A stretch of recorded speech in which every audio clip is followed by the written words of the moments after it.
Hey everybody, Hello. this is Couch Report. I'm RJ. This is Tom Marshall. We really appreciate you guys tuning in and hanging out with us. This is brought to you by Relix, and we thank Relix for putting this on, and our producer Jonathan Healy, who makes us look amazing, as you can tell, and he does everything to get this happening. So we appreciate it. And we're jealous of all our friends down in Nashville. Yeah, we wish we were there. We are in New Jersey. We're bringing you some hot takes from last night and a couple guests, and we're going to talk through this with a couple people. So you may tweet at us that we're not sitting on a couch, but Couch Report's a state of mind. So and we're in it. Wouldn't you say?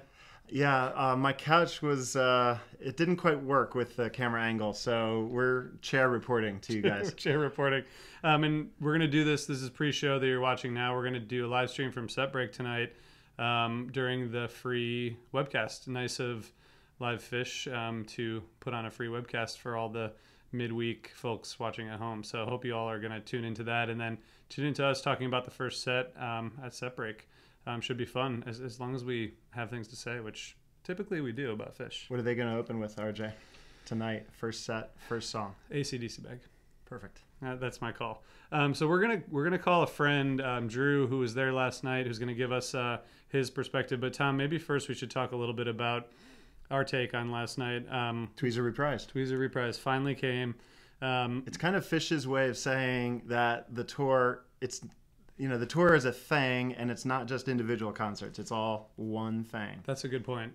We were in Hampton. I love that statement too. Yeah, we were waiting for it in Hampton, and then when they didn't play it after Tweezer the second night, Trey was very happy with himself because he was like, "See you guys tomorrow night," which I think was like sending us out with hope. And then it never came on Sunday night, but that was fine because we got so much great music. But yeah, that's a good point that it is like this is an ongoing narrative, not like these individual shows or runs are their own thing, right?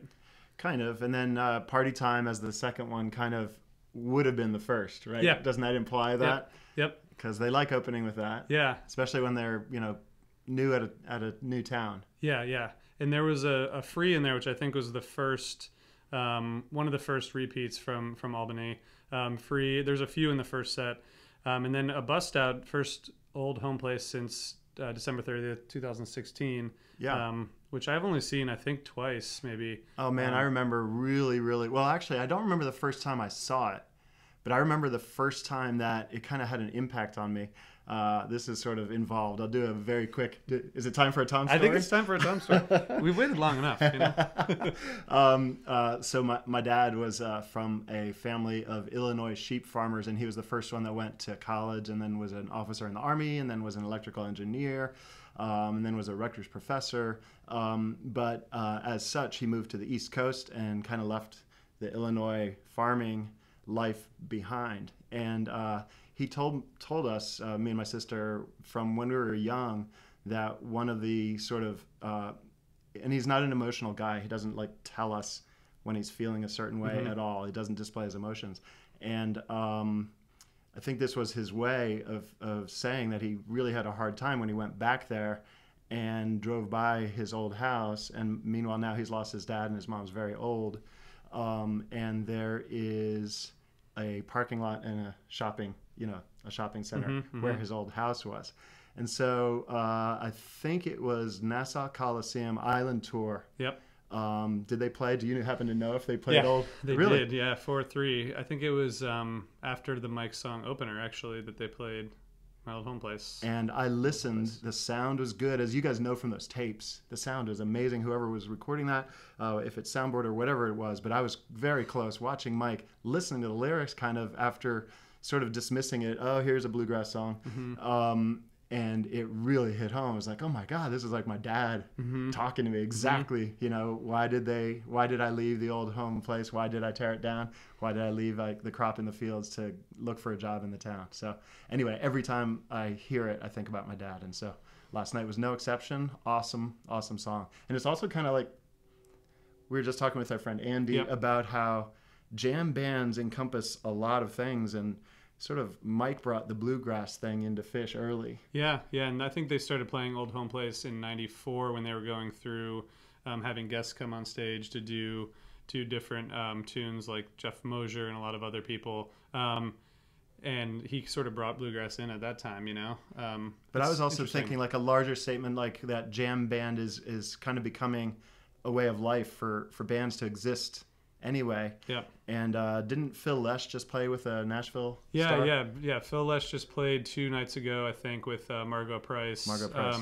Yeah, and Andy was saying like the jam band world has been, even though it's been seen as like a very small niche thing, it does encompass so many different genres, and now is bringing in even more artists from other areas too. Exactly. Even like the Grateful Dead, the fact that a lot of indie rock bands and other like rock bands are influenced by the Dead and Fish, and yeah, it's interesting. Jam bands are starting to like encompass more of the music scene. Like they are now. As far as set one goes, people like you were probably like, too many songs. No, there were a lot of too songs. many short songs, right? I think the one like complaint, I like short songs. Yeah, you like short. Right, exactly. You like that. I like changing the channel. Just Yeah. ding, ding, ding. Here we are, Home Place and Long Boy. Cool it down. I think we've been a little bit spoiled with like since Baker's Dozen, maybe a little bit before that, but having like one big jam in the first set. You know, that happened on Sunday night in Hampton with Simple, 20-minute Simple. That was just incredible, and it's like it's a little bit more special to come in the first set because you're not anticipating it necessarily. So I think that's the only thing you can say about this with 11 or 12 songs. You know, it's a lot of songs, but they were turning the dial. But it was high energy. Yeah. Like this doesn't mean anything to people anymore, like changing the channel. Yeah. In the old days, TVs used to have like a thing that you had to change. You had to change channels, it's true. And Cool It Down was played first time since 2012, and that was 229 shows. So wow. You were at the Halloween. I was 98. I absolutely was. And Cool It Down, to me, then and now, last night, reminds me very much of Bathtub Gin. It's like a perfect song for Fish to play. The instrumentation and the doom, ding, doom, doom. It kind of has that same vibe. Yeah, that's a good point. Yeah, I hadn't thought about that. That's a good point. And great lyrics. Everything about it. So great. Yeah, and there, who knows if the Cool It Down cover was like a, you know, we're getting ready for Halloween indication or not, but they are getting ready for Halloween, we know. You and your Halloween speculations. Me and my Halloween speculations. I wonder, back to the Hold Home Place, I wonder if that was a Nashville specific thing, just because so much of the music, bluegrass came from there, and we'll see if that continues maybe tonight with another bluegrass song or some kind of bust out like that. That's kind of the way I was thinking. Yeah.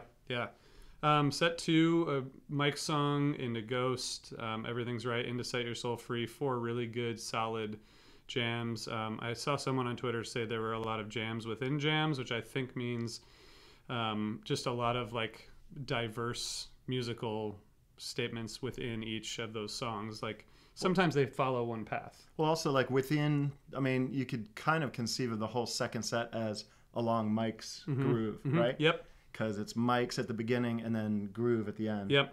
And then we had, what did we have? A beautiful Ghost. Yeah, really nice Ghost. The reminded me a little bit of the Simple from the other night, in that a lot of sort of blissy major key jams that Trey was bringing us to, but there's also a lot of like space. There's a lot of sort of psychedelic jams in these songs, this tour, which I won't say that gives Halloween speculation anymore. Because it's really not worth doing that. But it's like the Everything's Right at the end. It's sort of. Do you want to ask? Do you want to ask anything about Halloween, RJ? I don't want to ask. Because I wouldn't tell you. I know you If would. I knew, I wouldn't tell you. I know. That's what I want to ask. All right, I'll tell you. Okay.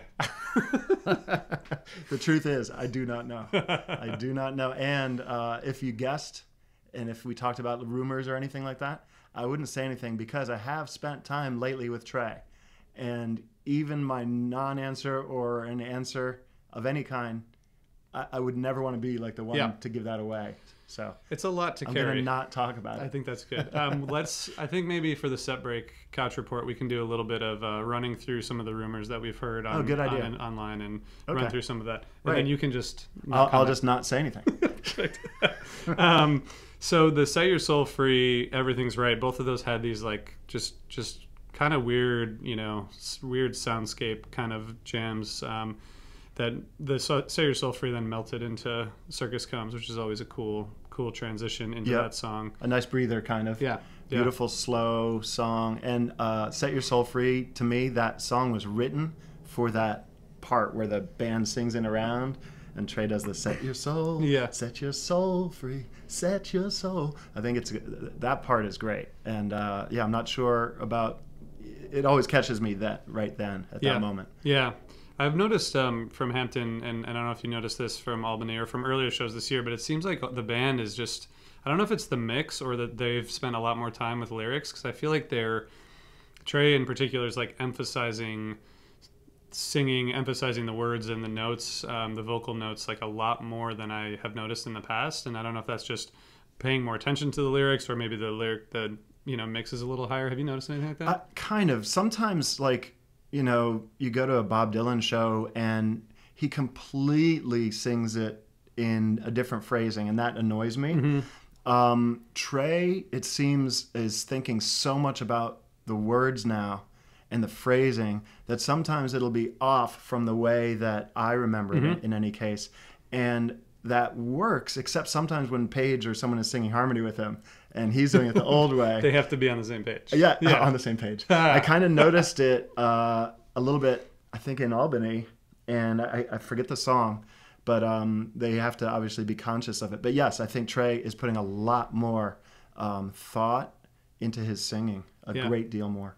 I noticed it most on the Golden Age, where he's like, it's a golden age, as opposed to like where he might have just been like, it's a golden age. Like there's just a lot more emphasis on parts of the words. I think he's really trying to sing it rather than say it or whatever. I think he sings it slightly better than I just did, but only a little. So anything else on the second set before we call Drew to get his take? What'd they encore with? That was Loving Cup? Loving Cup. Oh, that's right. Yeah, a good one. I don't quite know much else to say about the second set. Loving Cup is always a solid encore. There have been a couple solid encores. We got a double encore in Hampton, which was the first time that's ever happened to me. Right. And having the double encore be You Enjoy Myself was pretty special. But let's talk to Drew. He has a couple stories from Nashville this show, but also just, well, you'll see in a second. Was there anyone who thought when it became apparent that there was going to be a double encore that it wasn't going to be Tweezer Reprise? Oh no, that's definitely what we thought in our section. Although I was elbowing Jonathan and saying they should play You Enjoy Myself. Really? I promise that happened. That didn't happen. But all right, let's call Drew.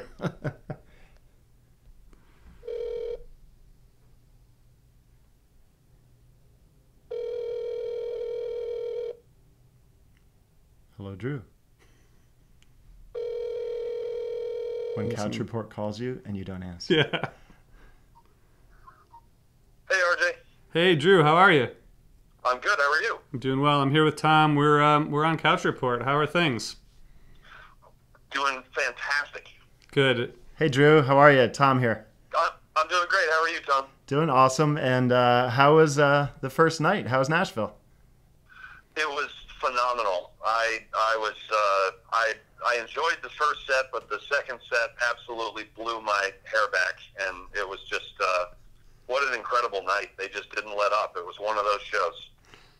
Drew, I saw that you tweeted this morning that you, as a father, you hope that your son finds something to get as much enjoyment out of as you get out of fish, which I thought was a really good way of putting it, and also showing people that you didn't forget about your family while you were watching fish. Yeah, I wasn't just creating a paper trail showing my family that I was thinking about them. So, although in retrospect that would have been a good idea, but yeah, it was just one of those sets, and just just everything about that venue is perfect. You can park right across the river and just walk across, and the weather was great, and the sounds.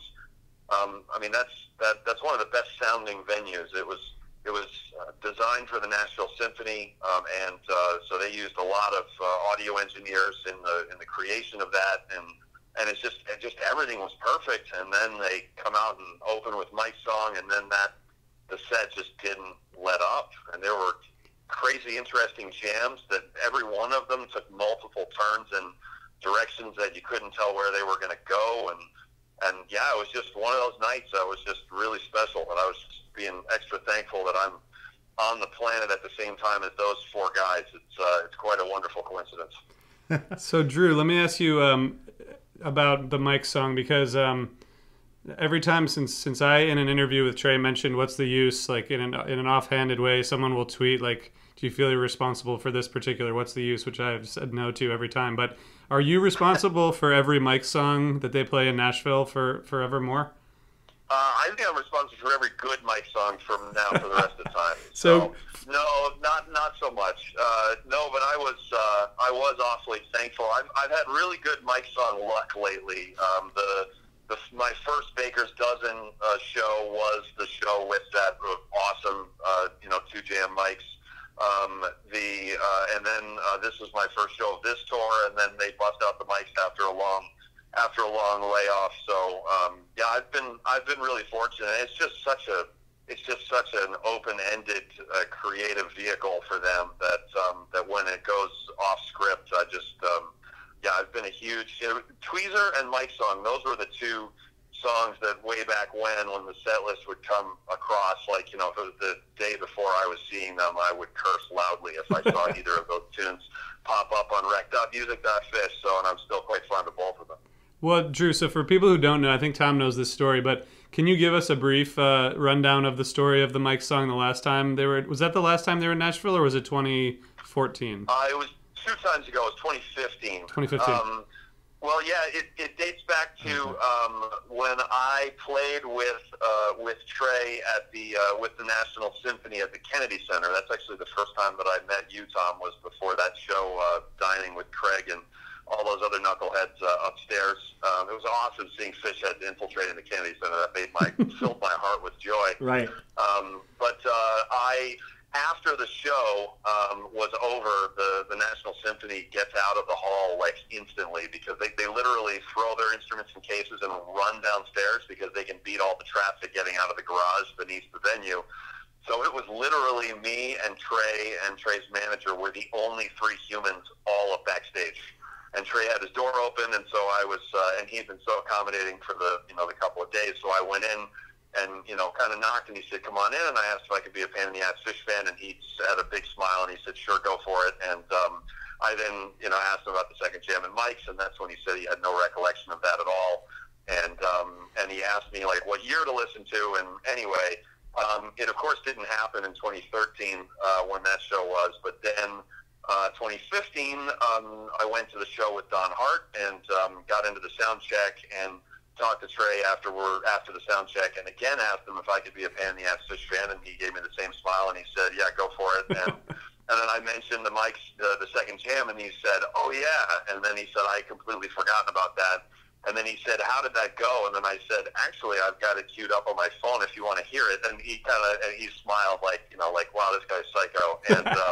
And and he said absolutely. And so I played him what at the time was the last two jam mics, which was 7/15/2000 in Columbus. Okay. At Polar, yeah. And so he listened to it, and then he said, "Huh?" And then anyway, sure enough, later that just a few hours later was when all of that went down. And to say it was a memorable night is an understatement. So that was kind of the process. It was a multi-step attempting to be polite stalking of him with the second jam that ended up being successful. So July 2000 was the last time they did it in Columbus, Ohio. And then remind me one more time when and where they did the most recent one. Well, the most recent one was the Baker's Dozen. The first one was Nashville in 8/4/15, and then they did it again at Alpine, which was the one after that. And then the Raleigh show after that one, I had heard that they were rehearsing it in the sound check because they didn't quite get the segue right either time, like where they were supposed to drop. And I think they rehearsed it in Raleigh and then didn't quite get it then either. And that's when they did play mics that night, and they didn't do a second jam. So I honestly we were in trouble at that point. I honestly don't know what it is. I got to go back and study. So I'm going to go listen to that. I was at the 2 times they played this amphitheater in Nashville. So I definitely caught it. Yeah, it's just my Mike's is just such a great tune to let breathe because it can go in just so many directions.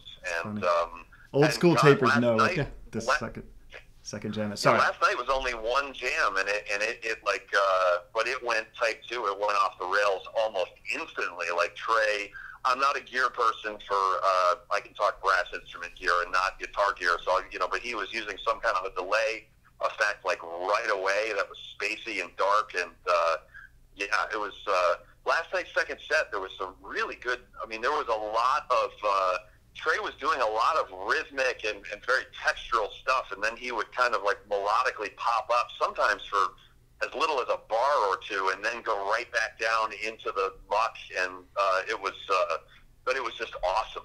God, there was just so much breathing with those jams that you just never really quite knew where they were going. So that's exactly my favorite parts of Fish shows is when the vast majority of the crowd stops dancing, because it's just confusing and dark and scary. And that was like where every jam went last night. So I was a happy camper.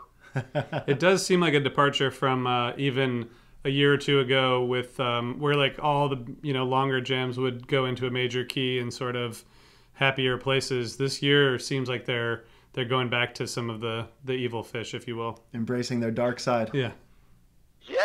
I'm wondering if I'm not in the market of trying to guess the Halloween album, because there's just so many that it could be, but it seems like with this kind of like a pretty major shift compared to recently, that I'm wondering if if the Halloween album is going to be obviously a direct contributor to this new, at least new for recent times direction. So, and I don't care to guess what it might be, but whatever the hell they're doing, I'm very happy. Are you implying like a heavy metal type genre?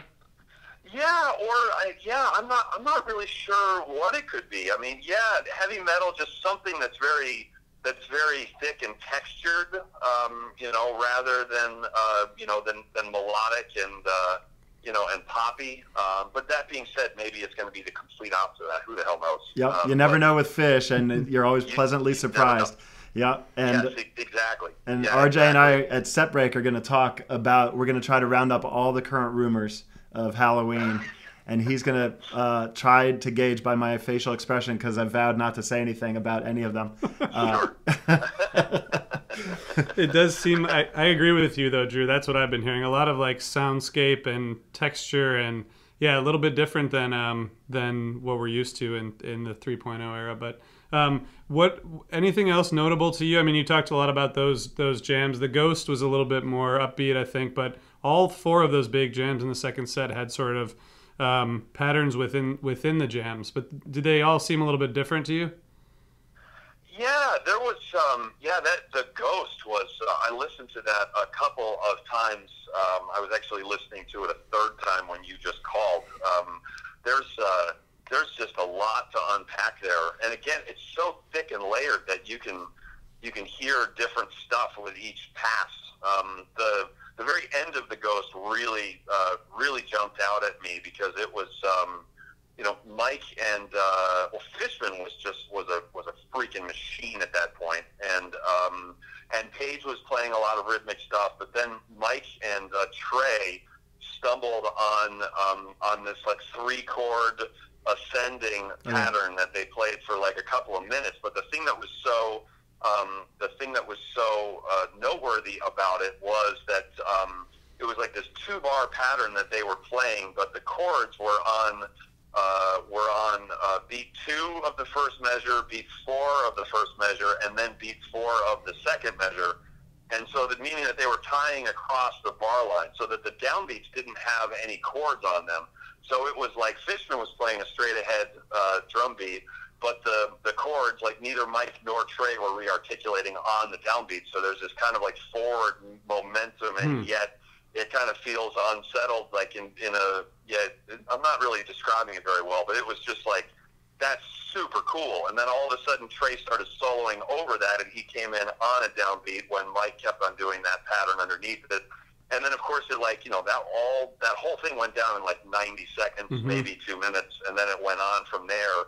But it's just insanely creative stuff like that, where rhythmically, harmonically, there were a lot of modulations, and some that are not the usual suspects for some of those jams, and just some great tech communication. As Kish always is good at the communication, but they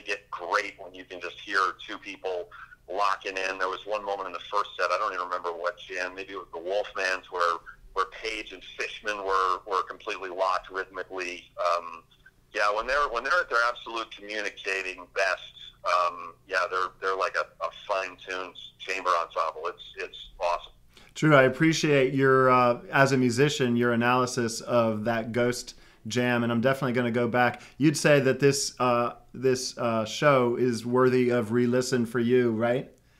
Oh yes, yeah, for sure. The second set, everybody's got their own taste, but right. but this kind of like don't know where it's going and stays dark and like highly rhythmic and just kind of brooding and that kind of thing. Yeah, put it this way, one of my favorite attended 3.0 shows was especially the second set of the 10/20/13, that Sunday night Hampton show from the 13, which is just like that tweezer, which was just evil and dark and yeah, and some of that like was really upbeat, but a lot of that was just really kind of intense. And I think that's my favorite. And I love the blissed out jams as well, and the major and just all that. But the real evil stuff is the stuff that I think that Fish just does laughably better than any other band I've heard. Nice. And so that's the stuff that really speaks to me. And I guess I come from a classical background, and I guess a lot of my favorite classical music too, like Mahler and stuff like that. Like there's the payoff at the end with the equivalent of Trey soaring above the bands, but there's a lot of heavy lifting to get there, kind of thing. So, which is kind of indicative of my of my favorite Fish jams too. And are you going back tonight? I sure am. Yeah, I sure am. I did some teaching this morning, and I'm now done for the day. So I've got a phone faculty meeting at 7 a.m. tomorrow, which is going to be a rough one. But I will be there tonight, and yeah, I can't wait. Cool. Well, have a blast, man. Thanks for joining us. Thanks so much, Drew. Thanks. Yeah, great. Yeah, thank you very much to both of you. I really appreciate having me on. Yeah, great hearing your analysis, and thank you very much, and good to meet you. And like you said, we've met once for sure, probably a couple other times along the road. It was brief, but yes. Yeah, thanks, guys, and thank you for doing this. I think it's really cool that you do this. Cool. Thanks, Drew. Thanks, man. Have a good day. Cool. Couch Report guest segment. Yeah, Couch Report guest. We didn't pay him to say that this was great, but he said it. So thanks, Drew. He loved the second set. He loved the second set. So Tom, before we wrap it up, do you have any thoughts? You saw both nights of Albany, and then you'll be going to the first two nights of Vegas, right? Next week. Oh yeah. And do you have any thoughts on like Fish 2018 so far in terms of what you've observed or heard or listened to?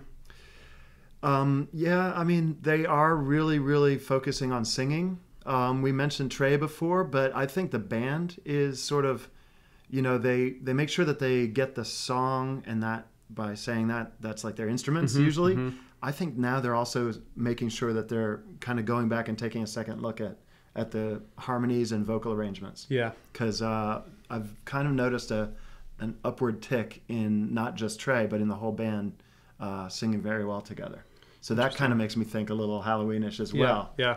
Do you think I think some people thought that the summer tour had like some ups and downs. I think the shows that we saw in Tahoe were good, like warm ups, and then there were other peaks along the way. The Merriweather show, I think one of the nights of Camden were really good. For sure. Do you have any thoughts on how like the summer or the whole year kind of stacks up, or does it just feel like they continue to get better and you're happy to be there, sort of thing?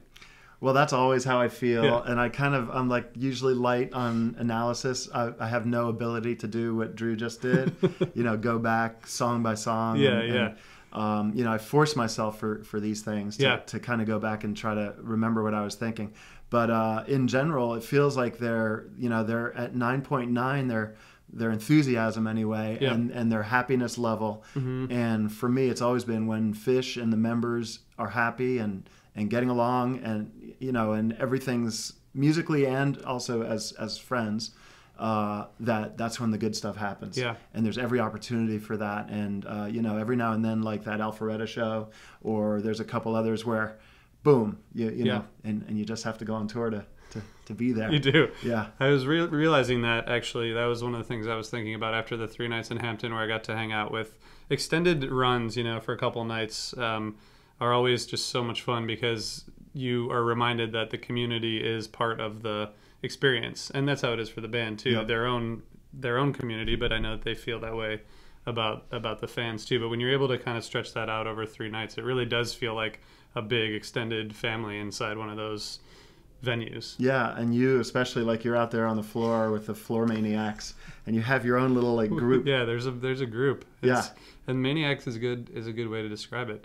But I like structured seat rows and stay in front of my particular seat, that kind of thing.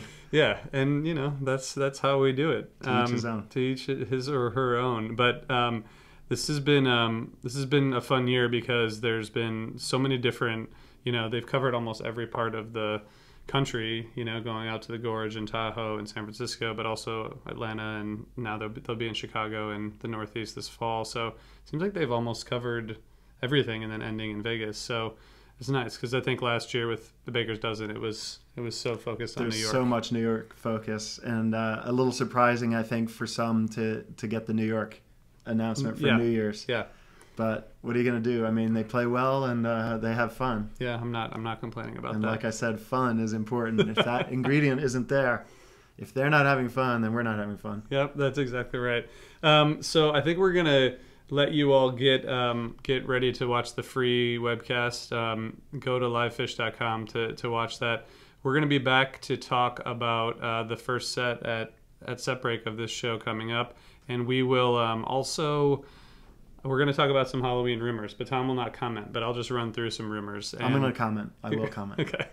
We're going to comment. Comments. Okay, good. Planned. So we'll talk about the first set. We'll talk about Halloween a little bit more. And yeah, so thanks everybody for joining this. And thanks again to Relix for helping us, get this out there. Yep. Thanks a lot. And we'll see you soon. So long. Enjoy the set.